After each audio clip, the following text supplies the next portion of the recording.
नमस्कार, आप सबका स्वागत है मेरे YouTube चैनल पर। इससे पिछली कथा में आपने माता सती और भोले शंकर जी के विवाह की कथा सुनी। उससे आगे की कहानी। ब्रह्मा जी बोले, हे नारद, जब हमने दक्ष प्रजापति का अभिषेक कर उसको सब प्रजापतियों के अधिकार प्रदान किए तो वे अहंकार में लीन हो गए, जिसके कारण उसकी बुद्धि भ्रष्ट हो गई। उस समय दक्ष ने संपूर्ण सामग्री एकत्र कर प्रजापति यज्ञ करने की इच्छा प्रकट की। यही इच्छा लेकर वह कनखल तीर्थ गया। वहां उसने सब मुनियों को बुलाया।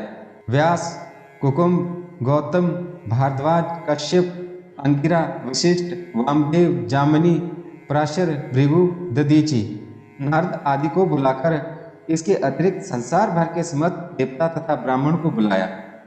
इसके अतिरिक्त संसार भर के समस्त देवता और ब्राह्मण यज्ञ में उपस्थित हुए। अग्नि भी अपने गणों सहित यज्ञ में पहुंचे। अन्य देवता भी उनके बुलावे पर विष्णु सहित प्रसन्नता पूर्वक यज्ञ में सम्मिलित हुए। देवराज इंद्र अपनी पत्नी शची सहित ऐरावत पर चढ़कर यज्ञ में पहुंचे। पावक मेघ पर, यम भैंसे पर, वायु हिरण पर तथा शिवजी के मित्र कुबेर पुष्पक विमान पर चढ़कर वहां आए। वरुण भी अपने वाहन पर आरूढ़ होकर यज्ञशाला में पहुंचे। सूर्य अपनी पत्नी सहित तथा चंद्रमा अपनी पत्नी रोहिणी सहित वहां जाकर उपस्थित हुए। दक्ष ने सबको उपस्थित देखकर अति आनंद में मगन हो सबका आदर सत्कार किया और सबके विश्वास के लिए विश्वकर्मा द्वारा बनाए हुए मंदिर बता दिए, जिनमें सबने निवास किया। उस समय सती जी गंधामन पर्वत पर अपनी सखियों सहित क्रीड़ा कर रही थी। उन्होंने देखा कि चंद्रमा अपनी पत्नी सहित चला जा रहा है। सती ने अपने विजय नाम की सखी को आदेश दिया कि तुम चंद्रमा से जाकर पूछो कि वह कहाँ जा रहा है। सखी की आज्ञा अनुसार विजय ने चंद्रमा से जाकर पूछा कि सती पूछती है कि तुम अपनी पत्नी सहित ऐसे ठाठ से कहाँ जा रहे हो। ये बात सुनकर रोहिणी ने कहा कि सती के पिता दक्ष प्रजापति ने कनखल में एक यज्ञ का आयोजन किया है। वहाँ बहुत बड़ा उत्सव है। उनके निमंत्रण पर समस्त देवी देवता वहाँ गए। ब्रह्मा तथा विष्णु भी वहाँ शोभायमान है। तुम तो इस प्रकार पूछती हो जैसे कोई मूर्ख हंसी से पूछे। इसका क्या कारण है कि तुमको इस यज्ञ के विषय में कुछ भी पता नहीं है। विजय ये सुनकर लौट आई और रोहिणी द्वारा कहे गए शब्द सती जी को कह सुनाए। इस समाचार को सुनकर सती जी को अत्यंत दुख हुआ। वे अपने मन में सोचने लगी कि क्या माता पिता ने मुझको बुला दिया है, जो मुझे और शिवजी को उन्होंने नहीं बुलाया। ऐसा सोचकर सती उसी समय शिवजी के पास गई। उधर चंद्रमा भी अपनी स्त्री रोहिणी सहित दक्ष के पास गया। हे नारद, दक्ष के यज्ञ की सजावट तथा उस समय के आनंद जो उस यज्ञ में मनाए जा रहे थे वर्णन करना मुश्किल है, अवर्णनीय है। जब सब मुनि एवं देवता कनखल में, जो कि हरिद्वार में है, आ गए, तब दक्ष ने यज्ञ प्रारंभ किया। दक्ष अपनी पत्नी सहित यज्ञ में प्रवृत्त हुआ। भृगु मुनि को यज्ञ कराने वाला आचार्य बनाया गया। दक्ष ने उस यज्ञ में सबको उपस्थित देख शिवजी से शत्रुता स्वीकार की। उस समय मेरे पुत्र दधीचि ने सदाशिव को यज्ञशाला में न देख आश्चर्य से कहा, इस उत्सव में समस्त देवता, मुनि तथा ब्रह्मा के पुत्र आदि आए हैं, परंतु फिर भी मैं निश्चित से कहता हूँ कि ये सभा सदाशिव के बिना अशोभित है। वे शुभ कर्मों के मूल हैं। वे सब देवताओं के स्वामी हैं। क्या कारण है कि वे यहाँ नहीं हैं? तुम लोग शिव को क्यों भूल गए? हे दक्ष, तुम्हारी बुद्धि इस प्रकार क्यों भ्रष्ट हो गई? अभी भी कुछ नहीं बिगड़ा है। तुम सब देवताओं, मुनियों एवं ब्रह्मा एवं विष्णु को साथ लेकर शिवजी को प्रसन्न करके यहाँ ले आओ। साथ में सती जी को भी सम्मानित करके ले आओ। ये निश्चय समझ लो कि बिना शिव के यहाँ आए ये यज्ञ पूर्ण नहीं होगा। आश्चर्य है ऐसे देवता को जिसका स्मरण करने भर तथा जिसका नाम लेने से संपूर्ण कार्य सिद्ध होते हैं, तुम क्यों भूल गए तथा उन्हें वहाँ क्यों नहीं बुलाया? मैं फिर कहता हूँ कि जब तक शिव जी यहाँ नहीं आएंगे यज्ञ पूर्ण नहीं होगा। दधीचि के ऐसे वचन सुनकर दक्ष अत्यंत क्रोधित हुआ तथा हंसकर बोला, हे दधीचि, यहाँ पर सब देवताओं के स्वामी बैठे हैं। सब धर्म, वेद तथा शुभ कार्य पूर्ण रूप से उपस्थित है। सबके स्वामी विष्णु भी हमारे इस यज्ञ में विराजमान है। अब क्या शेष रह गया है सो मुझे बता दो। मेरे इस यज्ञ में ब्रह्मा, वेद, धर्मशास्त्र, पुराण तथा उपनिषद भी अपने अपने गणों सहित आ चुके हैं। मेरा ये सौभाग्य है कि इन सब ने मुझ पर बड़ी कृपा की है। आज मेरे यहाँ इंद्र, समस्त देवताओं के साथ विष्णु भगवान तथा तुम्हारे समान अनेक मुनि विराजमान हैं। अब फिर शिव के आने की क्या आवश्यकता है? तुम सब मिलकर यज्ञ को पूरा करो। मैंने अपने भाग्यवश तथा ब्रह्मा की आज्ञा मानकर अपनी कन्या का विवाह शिव के साथ कर दिया। यद्यपि ये विवाह अनुचित हुआ, क्योंकि वह कुलवान न था। शिव संसार से विरक्त महाअंकारी है, उस पर भी वह माता पिता विहीन है। इसलिए मैंने ऐसे शिव को इस यज्ञ में बुलाने की आवश्यकता न समझकर उन्हें नहीं बुलाया है। मैं तुमसे कहता हूँ कि तुम पुनः ऐसे वचन मुख पर न लाना। अब यही उचित है कि तुम सब मिलकर मेरा यज्ञ पूर्ण करके मुझे आनंद प्रदान करो। दक्ष के ऐसे अहंकारपूर्ण वचन सुनकर किसी ने कोई उत्तर नहीं दिया। सब शांत रहे। उनका यही शांत रहना सबके लिए महापाप हुआ, क्योंकि सभी ने अपने कानों से शिव निंदा सुनी। इस प्रकार दधीचि ने पुनः कहा कि बिना शिव के ये यज्ञ कभी पूर्ण नहीं हो सकता।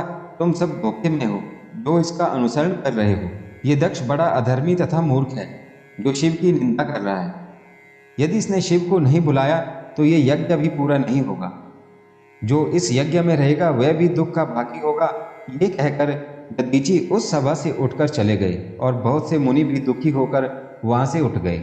ऐसे मुनियों को अपनी सभा से जाते देख दक्ष ने अत्यंत प्रसन्नता से कहा, ये बहुत अच्छी बात है, जो मुझको दुख देते हैं उठकर चले गए। अब तुम सब मिलकर मेरे इस यज्ञ को पूर्ण करो। दक्ष की बात सुनकर यज्ञ का कार्य प्रारंभ हो गया। ब्रह्मा जी ने कहा, हे नारद, सती ने अपने पिता के घर यज्ञ का हाल सुनकर चाहा कि मैं भी वहां जाऊं। वह इसी इच्छा से अकेली सदाशिव के पास पहुंची। वहां पहुंचकर देखा कि सेवक गण शिव जी की सेवा में मगन है। वे दिगंबर केवल रुद्राक्ष धारण किए हुए थे, जिनके शरीर पर जटाएं लटक रही थी, शरीर पर भस्म सुशोभित थी। शिव का ऐसा स्वरूप देख सती ने उन्हें प्रणाम किया। सती को वहां देखकर शिव जी ने बड़े प्रेम के साथ उन्हें बैठा लिया। यद्यपि शिव सब कुछ जानते थे, फिर भी उन्होंने संसारिक लीला के निमित्त यहाँ आने का कारण पूछा। तब सती अत्यंत प्रसन्न होकर बोली, हे प्रभु, क्या आपको ये अच्छा नहीं लगा कि दक्ष ने यज्ञ प्रारंभ किया है? मित्रों तथा बंधुओं की भेंट महाधर्म है। इसी से अच्छे लोग भले बंधुओं की संगति स्वीकार करते हैं तथा आनंद प्राप्त करते हैं। आपको ये उचित है कि वहां चलकर यज्ञ को पवित्र करें तथा मुझे भी अपने साथ लेकर मेरी इच्छा की पूर्ति करें। मेरे पिता के यज्ञ में ब्रह्मा, विष्णु आदि सब देवता पहुंच गए हैं, परंतु आप वहां नहीं गए। शायद ये यज्ञ आपको अच्छा नहीं लगा। आप वहां न जाने का कारण बताएं। मैं आपकी दासी हूँ। मेरी हार्दिक इच्छा है कि मैं अपने पिता के घर जाऊं, इसलिए आप मुझे अपने साथ लेकर वहां चलिए। शिवजी ने सती के वचन सुनकर मुस्कुराते हुए कहा, हे सती, तुम्हारे पिता दक्ष ने मुझको यज्ञ का निमंत्रण नहीं भेजा है तथा शत्रु समझकर मेरा अनादर किया है। तुम ही सोचो, वहां केवल तुम्ही को न बुलाकर अन्य सब लड़कियों को बुलाया है, जिसका एकमात्र कारण केवल शत्रुता ही है। ऐसे स्थान पर बिना बुलाए जाना कहाँ का उचित है? यद्यपि धर्मशास्त्र का कहना है कि अपने माता पिता, मित्र, गुरु तथा स्वामी के घर बिना बुलाए ही जाना चाहिए, परंतु उनके मन में शत्रुता भी नहीं होनी चाहिए। किसी के घर बिना बुलाए जाना मृत्यु से अधिक तथा अनादर एवं लोक निंदा का कारण होता है। सती जी ये बात सुनकर बोली, हे स्वामी, आप इस वैर का कारण तो बताएं। जी ने पिछला सब वृतांत कहकर सुनाया। इसलिए उचित है कि तुम दक्ष के यज्ञ में ना जाओ, नहीं तो तुमको बड़ा कष्ट उठाना पड़ेगा। शिव ने सती को अनेक प्रकार से समझाया, परंतु सती को ये अच्छा न लगा। वह दक्ष पर अति अप्रसन्न एवं कुपितु होकर कहने लगी, हे शिव जी, आप तीनों लोगों को आनंद प्रदान करने वाले हैं। सभी देवता आपका स्मरण करते हैं। आप यज्ञ, कर्म तथा यज्ञ के फल हैं। आपकी दृष्टि मात्र से ही तीनों लोग तृप्त हो जाते हैं। आपसे यज्ञ पूर्ण तथा पवित्र होता है। मूर्ख दक्ष ने आपको अपने यज्ञ में नहीं बुलाया, सो मुझे बड़ी चिंता है। मेरा पिता इस प्रकार क्यों अज्ञानी हो गया, मुझे बड़ी चिंता है। यदि आप मुझे आज्ञा दें तो मैं जाकर उसके शील या दुशील अथवा उनके बैर भाव को देखूं। हे नारद, शिव जी को तो कुछ और ही लीला करनी थी, इसलिए उन्होंने सती के आग्रह को न टालकर उन्हें नंदी पर सवार होकर यज्ञ में जाने की आज्ञा दे दी। उन्होंने सती के साथ अपने 60,000 गण देकर उन्हें विदा किया। अच्छे अच्छे वस्त्र आभूषण दिए। सती का स्वरूप भी अति उत्तम कर दिया। हे नारद, शिव ने ऐसी माया की कि सती बड़ी धूमधाम से चली। सती ने उस समय अपनी जैसी शोभा यात्रा प्रकट की, वैसी किसी समय में भी प्रकट न हुई थी। उनके चलने के साथ बड़ा शब्द हुआ। कोई गण उछलता कूदता, अन्य गण भी सभी प्रकार से प्रसन्न थे। कोई सती का प्रताप वर्णन करता तो कोई शिव जी की महिमा का गान करता था। इस प्रकार सब अत्यंत खुश होकर दक्ष के घर की तरफ जा रहे थे।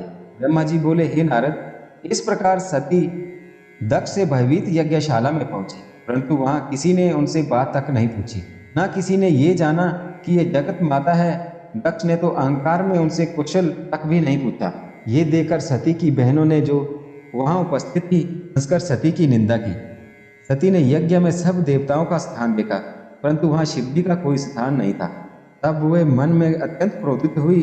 उन्होंने अपना अनादर देख शिव जी का स्मरण किया तथा सोचा कि अपने क्रोध से दक्ष को भस्म कर डालें, परंतु फिर उन्होंने सोचा कि ये उचित नहीं होगा, क्योंकि जब दक्ष ने कठिन तपस्या करके मुझको प्रसन्न किया था, अब वही समय आ गया है।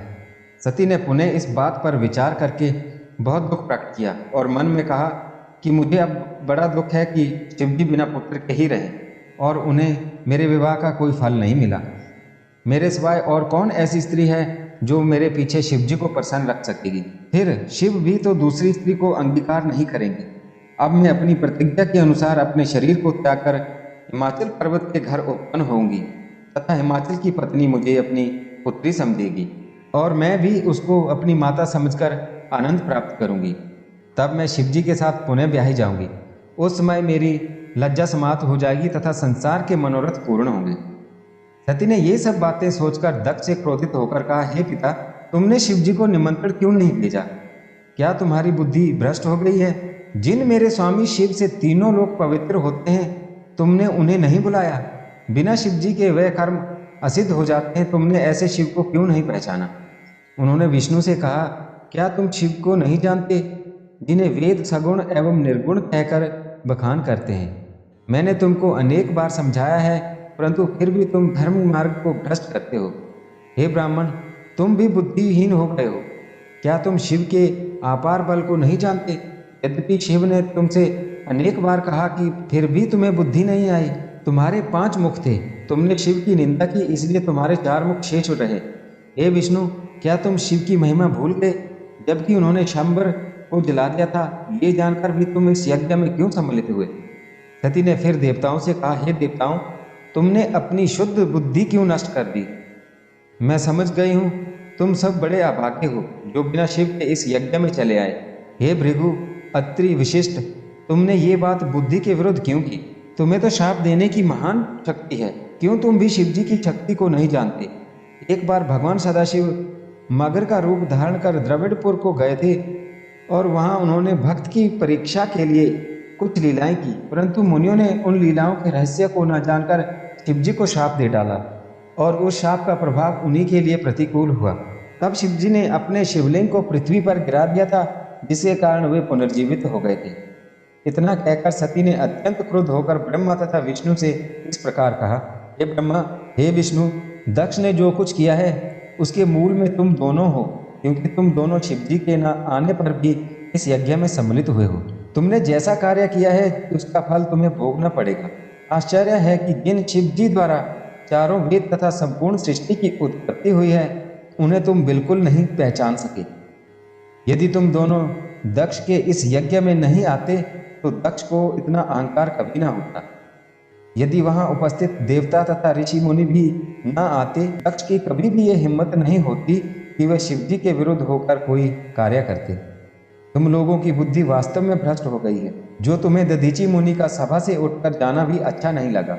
हे नारद, सती के मुख से निकलते हुए इन शब्दों को सुनकर दक्ष ने अत्यंत क्रुद्ध होकर कहा, अरे मतिमंद, तू ऐसी बातें क्यों कर रही है? मेरा और तेरा पिता पुत्री का संबंध समाप्त हो चुका है।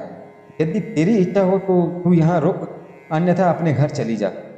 तेरा पति अत्यंत अशुभ है, उसके नाम में केवल 2 ही अक्षर हैं। वह भूत प्रेत एवं पिशाचों के साथ रहता है, चिता की भस्म को अपने शरीर में लगाता है और शमशान में घुमा करता है।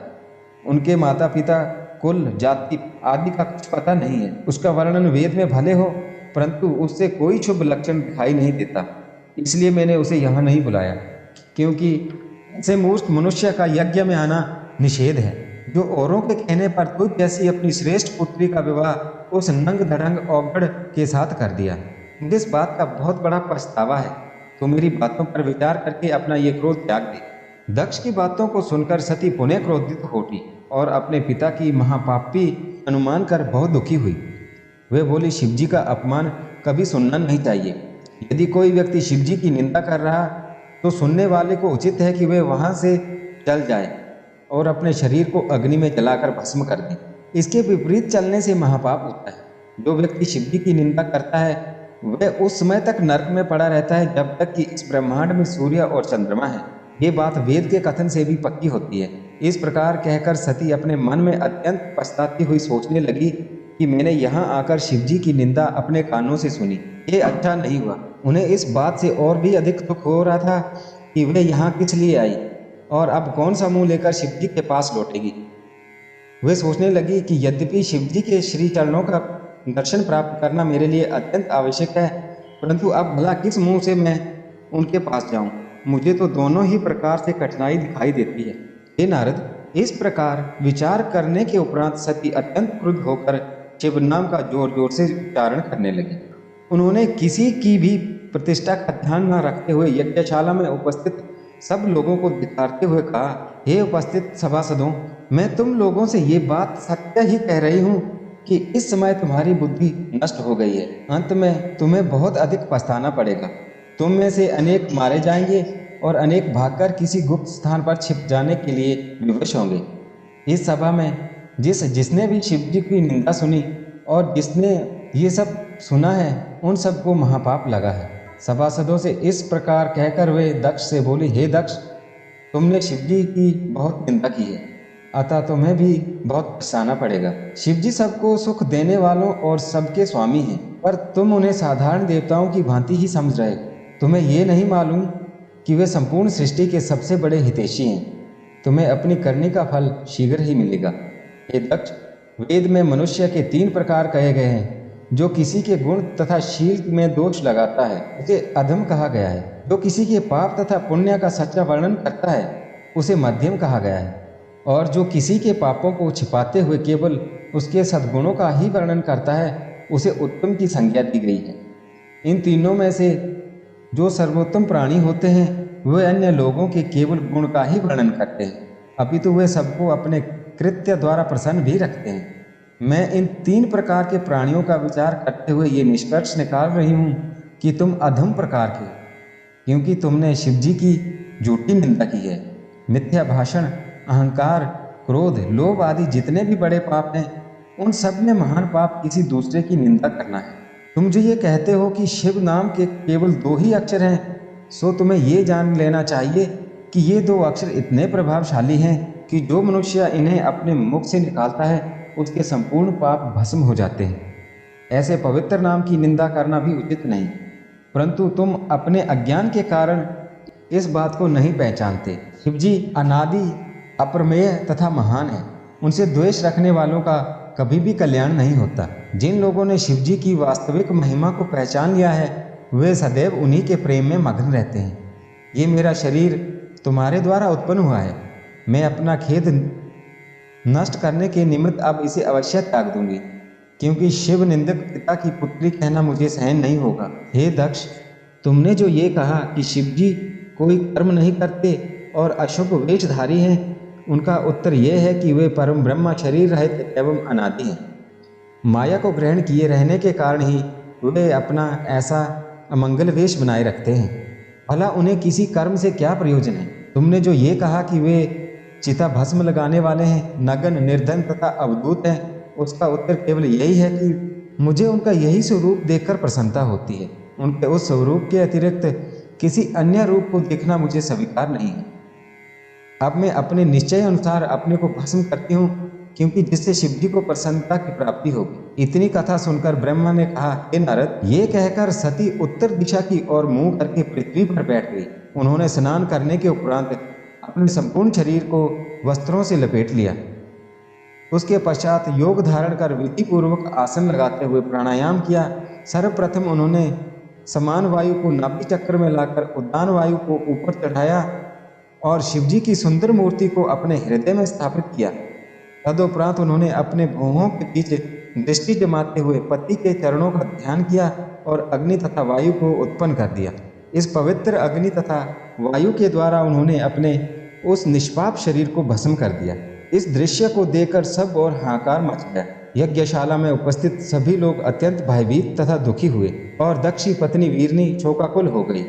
उस समय शिवजी के गणों ने अत्यंत क्रुद्ध होकर सब लोगों को संबोधित करते हुए इस प्रकार कहा। शिव गणों ने कहा, इस दक्ष की मूर्खता को देखो कि उसने सती को भस्म होने से नहीं रोका। शिवजी के इस शत्रु को संसार में अत्यंत निंदा प्राप्त होगी और ये अभिमानी मूर्ख करोड़ों नरकों के दुख भोगेगा।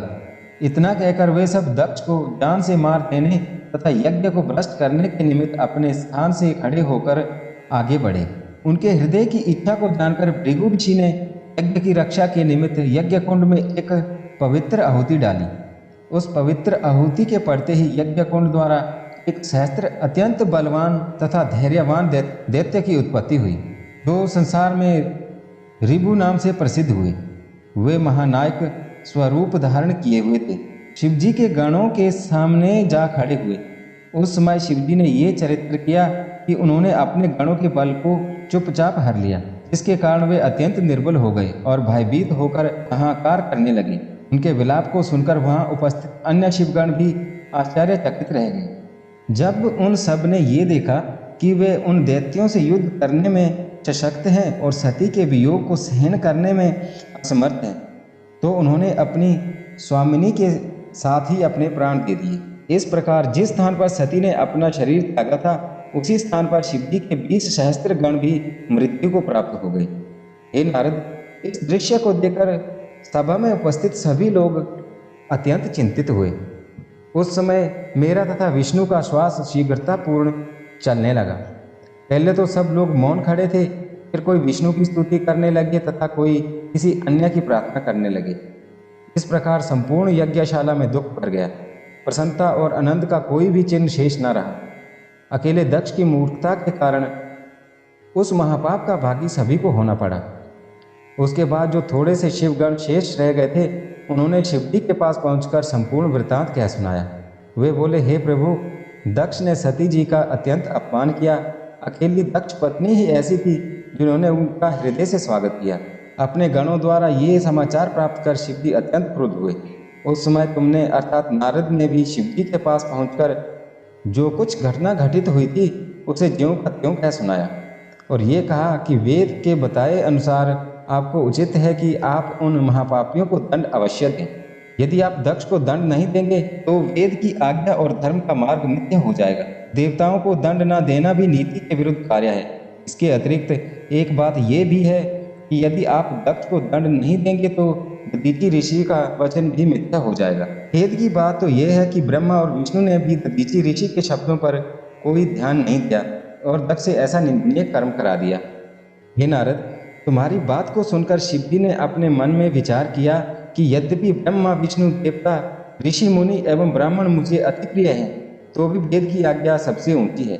उसके उपरांत वो ऐसे क्रुद्ध हुए मानो वो प्रलय ही कर देंगे। तदोपरांत उन्होंने अपने मस्तक से एक जटा का केश उखाड़कर पर्वत पर पटक दिया। उस बाल के गिरने से ऐसा भयानक शब्द उत्पन्न हुआ जिसे सुनकर तीनों लोग कांपने लगे।